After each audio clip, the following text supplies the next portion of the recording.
ইরামণি ও ইরামণির মাকে এখন তো কম বেশি সবাই চিনেন। ইরামণির মা দেখতে অসুন্দর ও গরিব, ইরামণি দেখতে রাজকন্যার মতো। রাজকন্যার মতো বাচ্চা আবার গরিবের ঘরে জন্ম নেয় নাকি?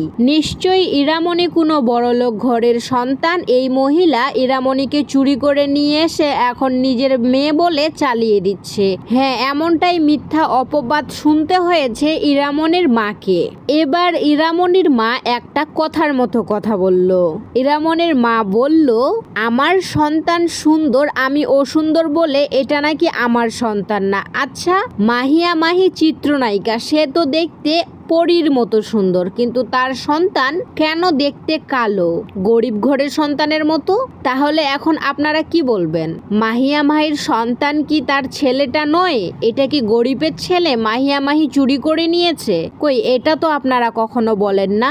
আমি গরিব বলে শুধু আমাকেই অপবাদ দেন কেন? ইরামণির মায়ের এই কথাটা শুনে আমার ভীষণ ভালো লেগেছে। এতে আপনাদের কি মতামত?